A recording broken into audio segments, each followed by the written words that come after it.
All right, good morning, everybody. Tom from Gear Specialist, working on this Avalanche right here. We've got the front differential taken out, and Mike's going to show us how to disassemble it. Whenever you're ready, Mike.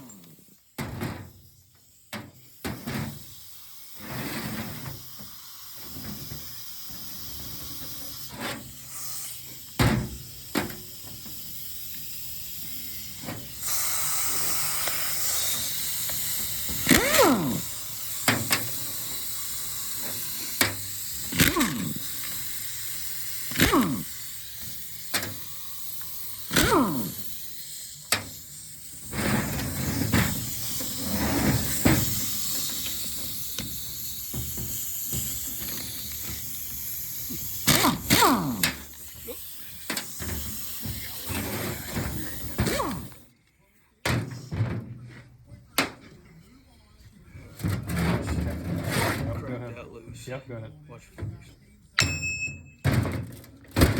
Whoop, there went our spring. I'll grab it.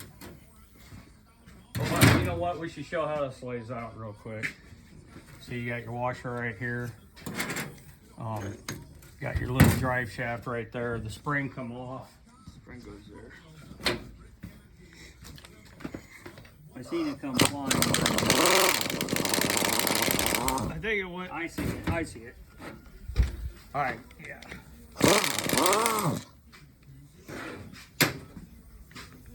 There's a little spring.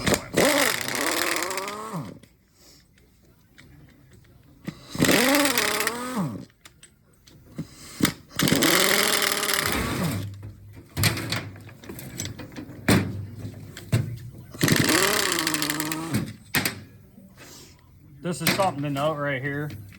The thin side goes this way. Just when you're taking it apart. And you see, this is how you get the axle half out right there. You take that clip off and then that axle will come out.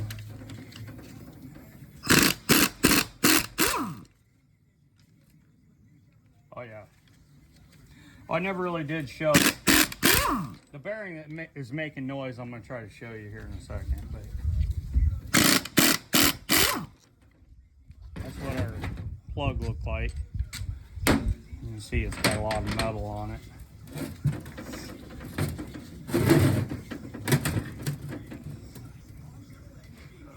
might want to pause it. Needs something knocked up. Okay, so Mike's got her carrier out.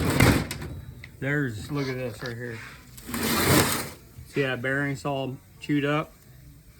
Can you zoom in on it? Let me find, right here you can really see it. It's flat. Yeah. You can see it's flat. Yeah, that's definitely. This side actually isn't though. Just this one side's all tore to shit. Okay. All right, keep going, Mike.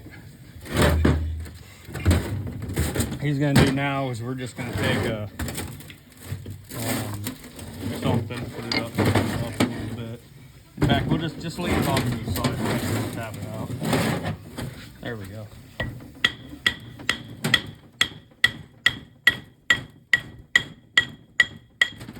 You notice I'm using brass for that too. Okay, pinion. Yeah. Oh, look, the race is all tore to shit too. Yep. See it? Look right here. I don't know if you can see it in there or not, but the race is all tore up also. Okay. Oh. So what Mike's gonna do now is knock our pinion out.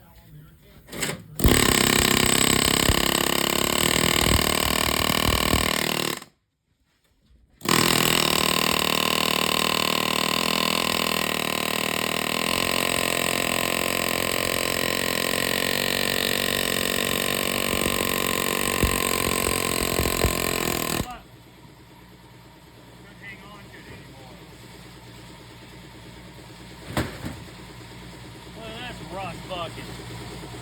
Right up here, man. That sucker's stuck.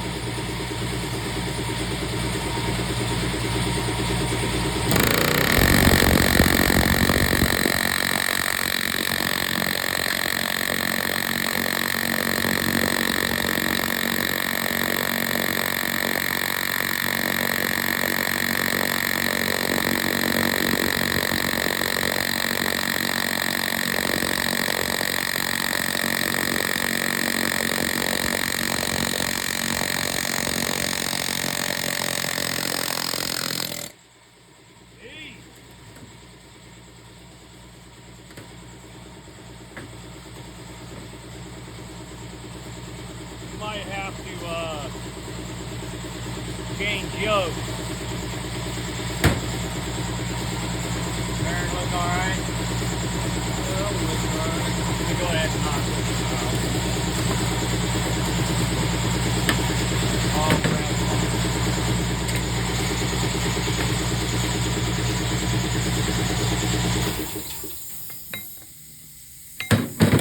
You know what, actually, I want to see the condition of that front bearing.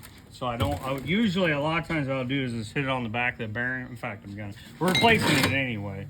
I just want to see what the condition was.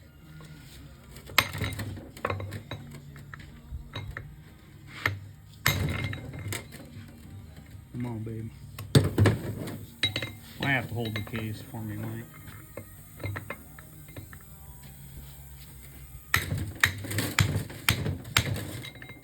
Come out or not?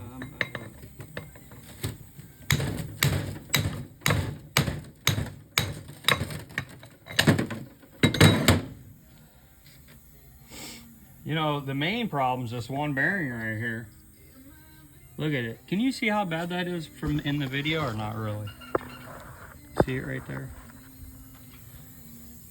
In fact, hold on. The side bearing ain't that great. It's catchy.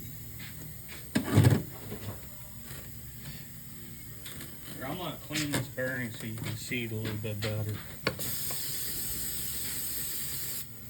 Now you can see it. You see how bad it is? Oop. Oh, you had it way zoomed in. There you go. Now you can see it. That's where all the noise is coming from.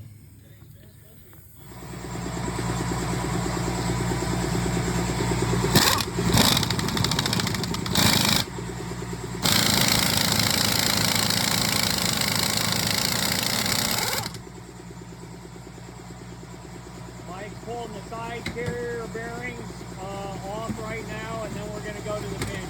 Okay, so we're working our Avalanche here, and as you can see, we got our 2 carrier bearings off, pinion bearings off. All of our parts are all clean and ready to go back together.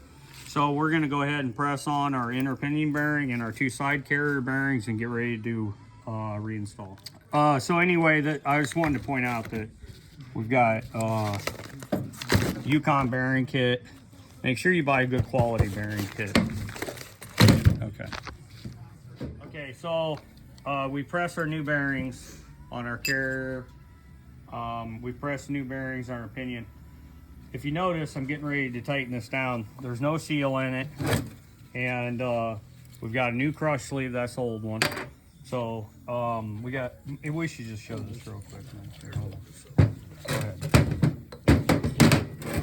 So, Mike's got our new crush sleeve, our new bearing. This is our old pinion, and I'm going to show you why we're going to use our old one. Old outer pinion bearing is what that is. Okay.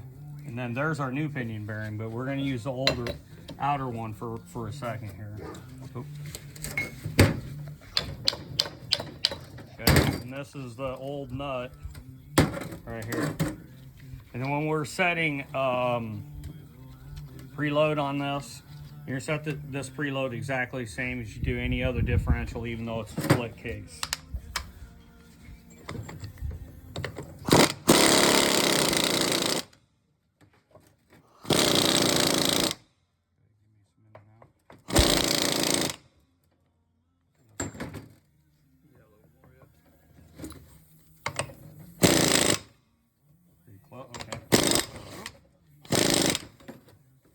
Okay, so now, the only thing I've done is taken all the slack out of it.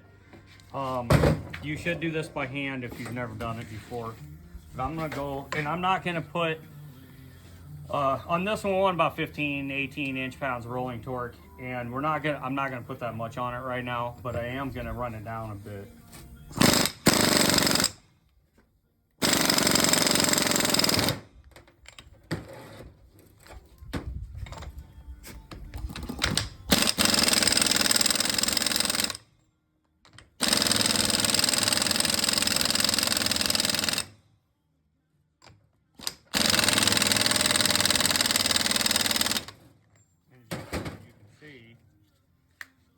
it's going to take a lot of force to crush that crush sleeve, but that's pretty good. We need a little more preload than that.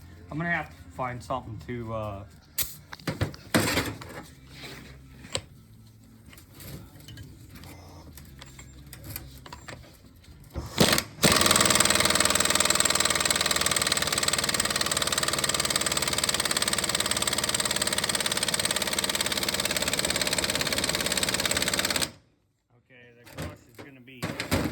extra tough on this one. So hold on, I gotta get a different gun.